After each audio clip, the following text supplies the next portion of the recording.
This is the F.W. Woolworth Company, the old former Woolworth Company that used to be very popular um, back in the day, and it's in Greensboro, North Carolina. Many people come here for their field trips and special events for education. I've actually been here when I was in school. I believe it was high school when I came. It was actually. I'm going to give you a look at the outside of the building. So this is what it looks like. We're located in Greensboro, North Carolina. It's right next to the Lincoln Financial Building. This is the courthouse, and this is some banks. Okay, there's a Rolex clock so you can know where you are when you get here. It's right off of Elm Street. I'm going to give you a tour of what it actually looks like, and I'm going to try to do this as quick as I can, but I'm going to give you a quick capture and a quick look about what the outside looks, the pictures that they have depicted on here. This is a picture, and there is a huge sign, as you can see, that's on here.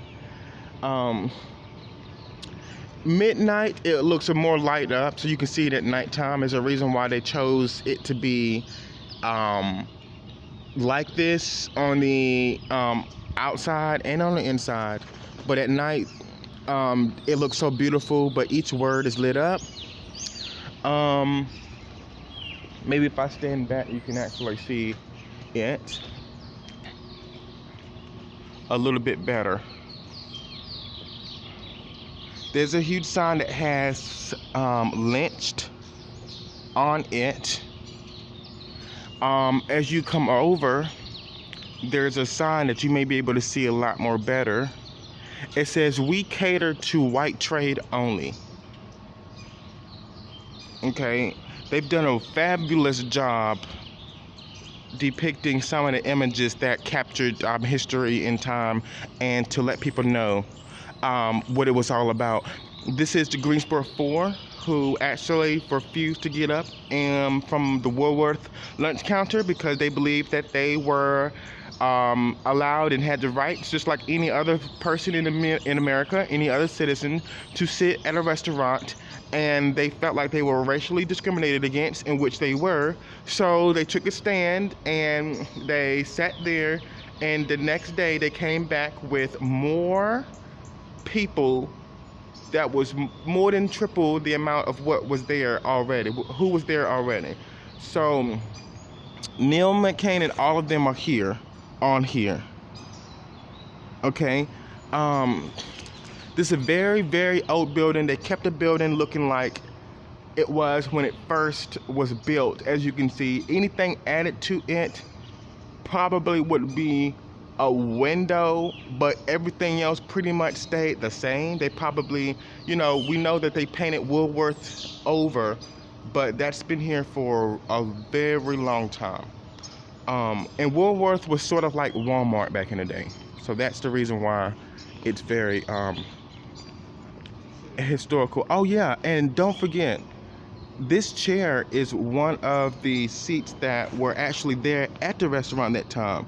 If you go inside of the museum, you'll be able to see that these chairs are still there. The entire counter and all is still there. This is the actual seat.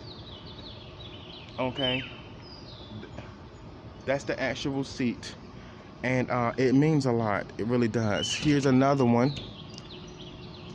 And you can tell that it is more like 60s, 70s type look.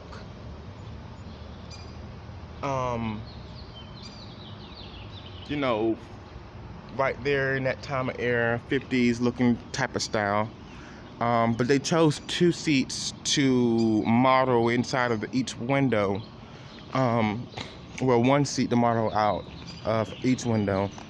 You come over here, there you can see the inside of the building, and it is the The International Civil Rights Center and Museum, the 1960 Society supporting the International Civil Rights Center and Museum. This is the donor wall presented by Greensboro, North Carolina Convention and Visitors Bureau. So the last time I came here, when I was in high school, they didn't have this presented, this donor section over here. They did, but they didn't have it like designed for this area. They didn't have it. So this is like something new that they just put here. And the detail on this place is very, very, very articulate. You can see the outside of what they used to have back in the day was the old prints for the columns. There was kind of like a flat base columns. They wasn't round. The design and architecture of this place still it stands the way it was. Here's a very, very historical image with many African Americans gathered in one place, and with the law enforcement back in the 60s fighting for segregation. We still haven't seek justice for a lot of things, even though this is a place for representing the historical events of African American. But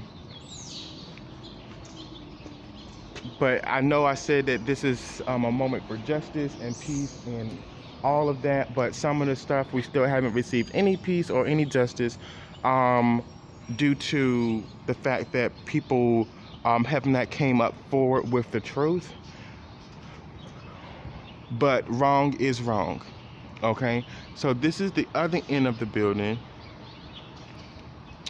Okay, so you're looking at a classroom filled with probably 20 or more, and people are coming here to, like, from all over the United States just to see what this museum is all about firsthand. So February 1st, 1960 marks the actual anniversary of the Greensboro 4 sit-in. Now, when you come to Greensboro and you look at the city buses that are riding around, you see all the Greensboro 4 members, Rosa Parks and Martin Luther King. A lot of people are starting to fill up the city.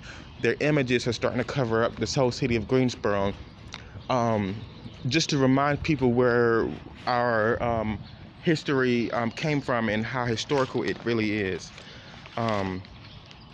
It says the International Civil Rights Center and Museum.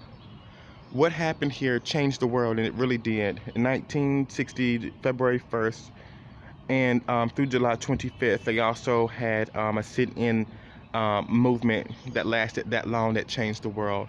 As you can see, there are some, they're letting you know what you're going to be experiencing before you get inside.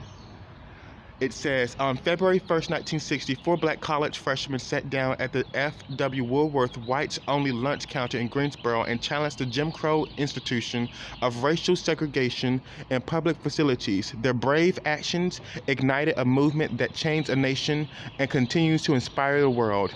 A comprehensive civil rights museum. This nation's best story in the restored F.W. Woolworth landmark.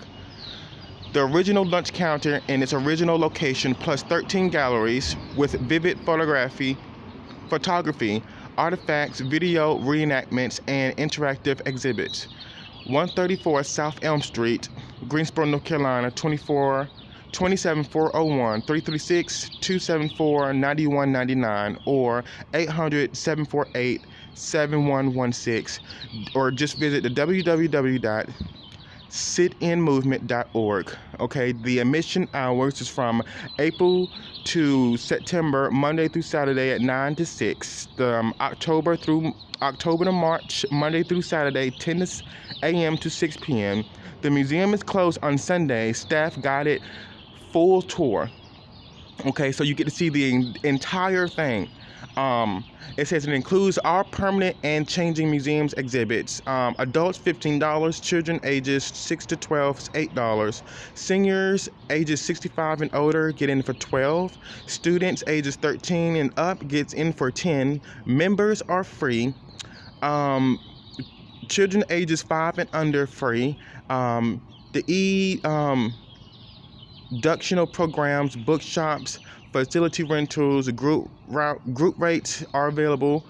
So you do get a group rate for that. It says United States Civil Rights Trail, www.civilrightstrail.com for more information about other partnerships and information that they offer for 2020. It also says the 10th anniversary of the Civil Rights Museum, 60th anniversary of the sit-in movement, 100th anniversary of the 19th Amendment, women's right to vote, 150th anniversary of the 15th Amendment, African American rights to vote. So they are giving you a lot of education here. You already learned them in your history books, and now you get to experience this in person. So there are a lot of graphic images. So they ask you that you need to sign a consent form that you are allowed and old enough to actually come into a museum that is going to be giving you this type of images. There are some graphic images in there. I can't show you, but this is a reason for you to come and learn at the International Civil Rights Center and Museum in Greensboro, North Carolina. Let's see, the Oasis space, it says, there will be a day sometime in the near future when this guide will not have to be published. That is when we as a race will have equal opportunities and privileges in the United States. It will be a great day for us to suspend this publication, for then we can go wherever we please and without embarrassment. But until that time comes, we shall continue to publish this information for your convenience each year. And the acknowledgments goes all the way down to Richard Barton, Carol Beckton, Adrian Bernie, Jason Dim, Antoinette Tony Gray, Dr. Deborah Harris, Jimmy Harvey, Jeanette Hodge, Melody Hunter Pillin, Earl James, Craig James, Gloria Griswold Jeffers, Sidney Jones Jr., Kimberly Candros, Michelle Kennier, James Lofton, Dr. Alicia McGill, and members of High Ant 587 Cultural Resources Management Spring 2016, North Carolina State University, Natalie Rodriguez, Henry Shepard, Anita Steele, Michelle Walker, Lisa R. Withers, Jeanette Pittman Woods, Green Book Advisory Board, archivists and staff at institutions listed in image captions. This one says that the Asheville YWCA listed in the Green Book, in this image right here is a building for Asheville. It's an old Asheville YWCA building in 1959. Okay, and this reveals a text about it. It says the Asheville YWCA listed in the Green Book filled a necessary role, a place to live for African Americans women seeking employment in Western North Carolina. The building provided dormitory space for African American women who came to Asheville looking for work. Okay, that was by Lacey May Harris. African Americans organized women's club to tackle economic, racial, and educational issues in their communities. The Asheville YWCA created a space where the community helped the individual. And this is a picture depicting the image about the YWCA membership drive, the YMICC archives. And at the bottom of that picture, it says, on the bottom of their table, it says Potomac, Buick, Dodge, Oldsmobile, Ford, Mercury, Cadillac, Lincoln. So you can kind of depict what was going on then and who was actually affiliated with what was going on. Revealing the North Carolina networks, the Green Book requested multiple networks. Understanding these connections helps us to understand African American survival during Jim Crow. So if you don't know about the Green Book, go and look that up, about the African American Civil Rights and Green Book. It says Deluxe Hotel, 220 East Caribou Street, Raleigh, North Carolina. Lewis Deluxe Hotel, Gloria Griswold Jeffers. It says famous celebrities stayed at Raleigh's Lewis Deluxe Hotel when they entertained on the Chitlin Circuit, a series of music venues for African Americans. Another link connecting Green Book sites. She would often tell me about the difference the different guests they would have, in particular Cat Calloway, Nat King Cole. I understand he stayed there for about 6 weeks. Jeanette Hodge remembers the mother, Beatty Lucille Griswold, paid, describing black celebrities at the Deluxe, which Page owned, operated, and advertised in the Green Book. So the Green Book was basically something for African Americans to know where to go during the Jim Crow era, because they weren't allowed to go a lot of places because they were segregated, and so they needed a Green Book to know where actually to go to do normal things to continue their life. And it is sad, but it's true. This says the Modesty Beauty Parlor, Fayetteville, North Carolina, listed in Green Book 1951 to 55. And Fayetteville has a monument downtown near the Greyhound station in Fayetteville, North Carolina, of a slave shackle as a monument. So where it wasn't just a slave shackle; it was basically a slave auction that they have as a monument there. And it should be taken down, but it's there to preserve the history. So I mean, people just see that and are very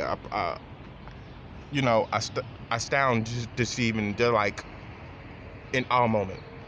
But this says Ethel Brown Harvey operated 3 beauty shops in Fayetteville. The Laurinburg Institute principal mentored and trained young women, helped them earn their cosmetology license. Harvey beauty shops, Mr. Brown's, Modesty, and Royal were listed in the Green Book in various years from 1939 through 1955. She would have a beauty parlor, and there would be 4 or 5 beauticians there. She would take care of all the supplies, all the equipment. If you wanted to learn how to do hair, she would assign you to an older beautician, Jimmy Harvey, son of Ethel Brown Harvey. It says surviving and thriving.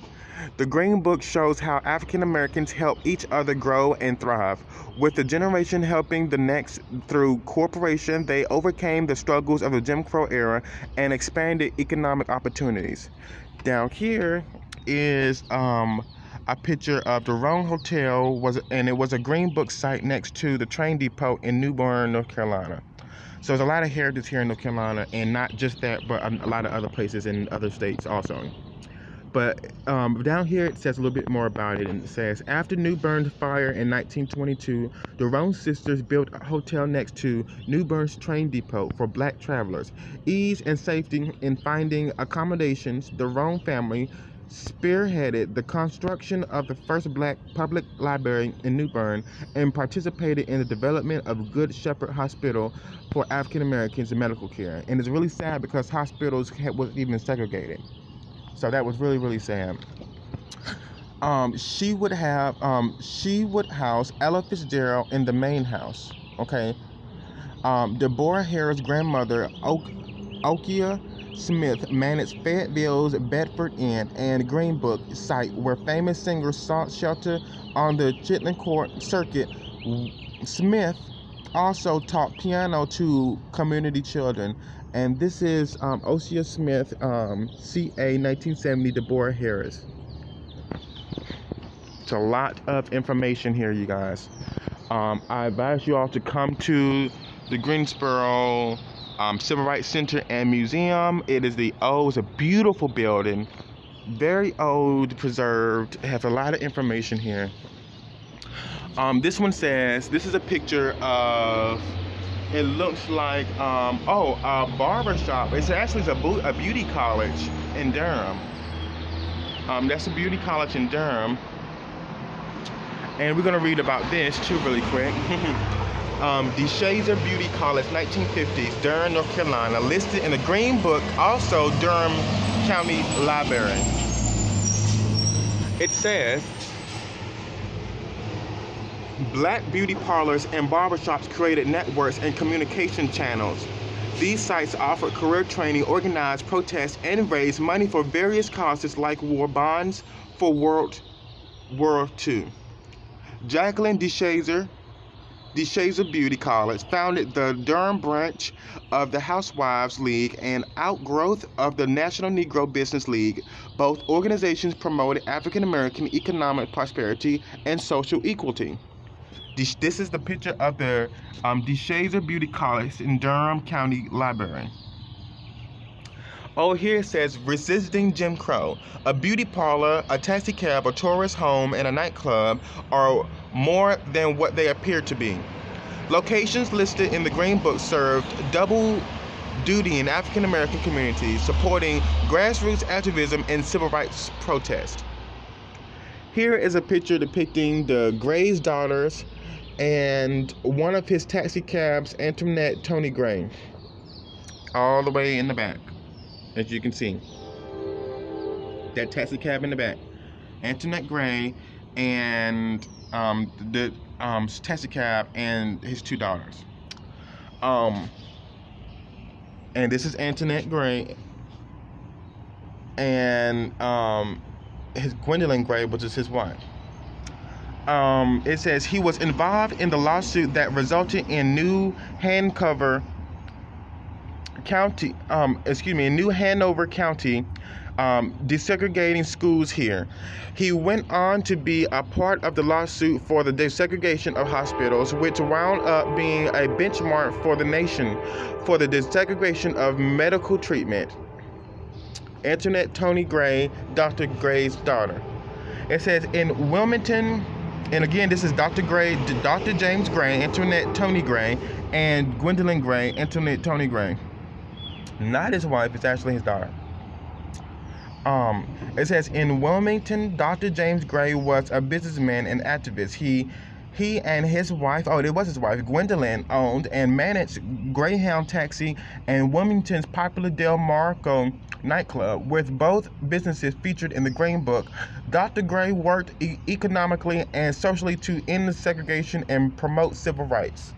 So a lot of African Americans was actually wealthy back then because they actually got the education, and they fought for their own rights to do the same thing to make their living here as well.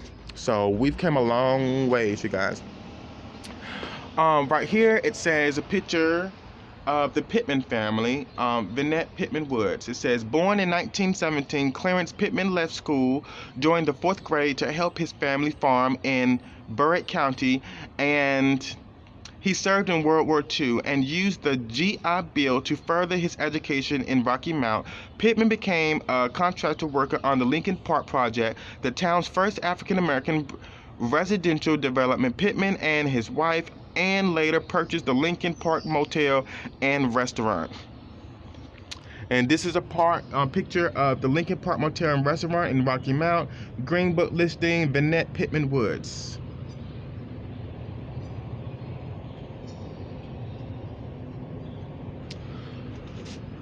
Okay, so again, that's the Pittman family. I don't know if you can see it good enough. That's the Pittman family. It says, moving with purpose. After World War II, Black Americans looked for ways to improve their social status and living standards. Economic opportunities for African American families required mobility, migrating from farms to domestic services, business, and urban industries. Building a better life for their families meant moving and breaking barriers created by Jim Crow. And this is a picture of Annie Haywood moved from Anita Steele, by Anita Steele. It says Annie Haywood moved from Biscoe to Greensboro to find work in domestic services. She married Donnie Edwards, and they started their own business. Over here it says when they got married one day and went back to work the same day. They saved their money, and she had a small business going selling sandwiches and saved her money from that. Uncle Donnie thought of a business, and he wanted to go into the hotel business. Anita Steele, niece of Annie and Donnie Edwards, owners of the Plaza Manor Hotel, and this is the Plaza Manor Hotel in Greensboro. Green Book listing, Anita Steele and Triad history. So that is still actually in Greensboro. Okay, over here it says, we're almost finished. Over here is a picture of Route 27, North Carolina, 1940, from the Library of Congress. It says facing Jim Crow in the 1930s when New York City postal carrier Victor Green created the Negro Motorist Green Book. African Americans face segregation on transportation and in public facilities. Known as Jim Crow, these laws in southern states separated people by race in public spaces. Jim Crow presented daily challenges for African Americans' mobility and safety. It says you didn't want to get somebody throwing something out of the car window and they hit you upside the head with a beer bottle or a brick. If you reported it to the police, then he would say, they're just having a little fun. You have to maneuver these things because you don't have the same rights as everybody else. Henry Shepard describes the danger blacks encountered walking on rural roads near the Grand, North Carolina in the 1950s and 60s. It says at the bottom, we came back on the B&O Railroad from Chicago to Washington, D.C. We were doing good. All the guys, white and black from North Carolina. It changed as soon as we got back to Washington. We had to go back to the mail car. They went on to the plush cars. We had to bite the bullet again. It says Fort Bragg, North Carolina during World War II, U.S. National Archives. Among African Americans in the U.S. military during Jim Crow, Navy veteran James Lofton served 1955 through 61. He experienced segregation while returning to North Carolina from basic training. As of 2019, he owned Payne's Tourist Home, a Green Book listing.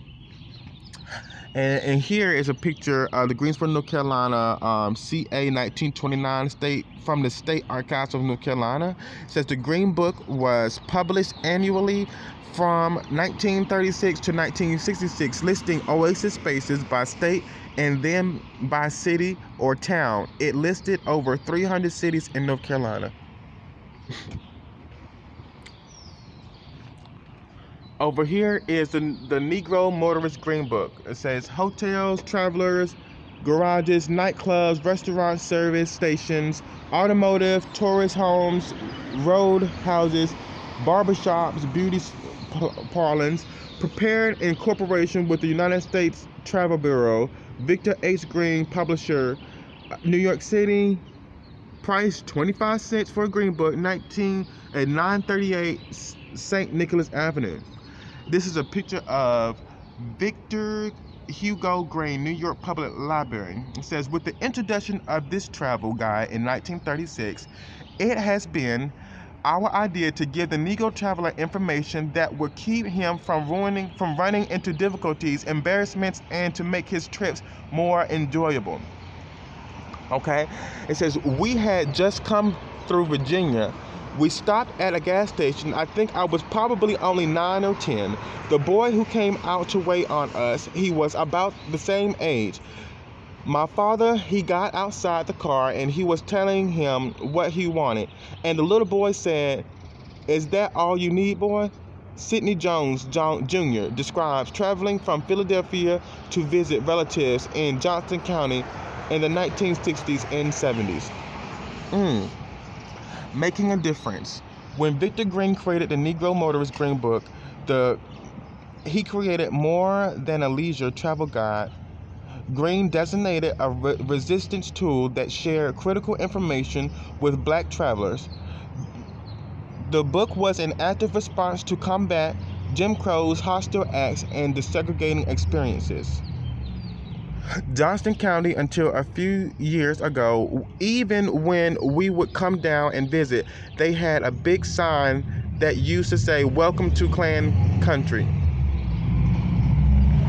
Help fight communism and integration. Join and support United Klans of America Incorporation. KKKK welcomes you to Smithfield. And that is actually the Knights of KKK billboard with the sign and symbol stood along Highway 70 in Johnston County, 1967 to 1977, News and Observer.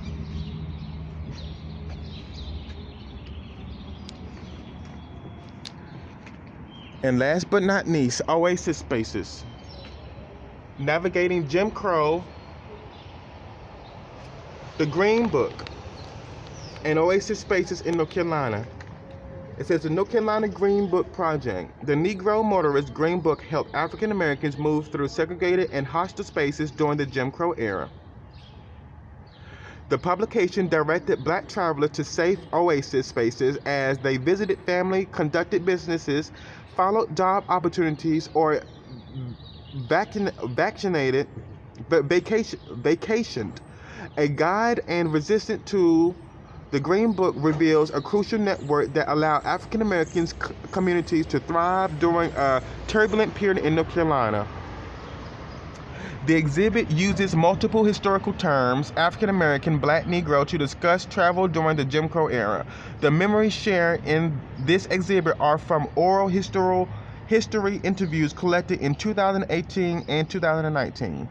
The colored waiting room. This is a picture of the library from the Library of Congress about Durham, North Carolina in 1940. It says, colored waiting room, private property, no parking, driving through or turning around, bingo tonight, good housekeeping, true story, Hitler's love life revealed, and things like that. That was already an advertisement. And right here at the bottom is a library from the Library of Congress is Morganton, North Carolina in 1938. So that, my friend, is the International Civil Rights Center and Museum in Greensboro, North Carolina. There are people that are using this time for education. The fun part is that you get to learn it in your class and then see it in person. So this is what it is. So thanks for watching, and share this with your students and class members who have no idea what it was like in the 60s, 70s, 50s, and 30s during the Jim Crow era and beyond.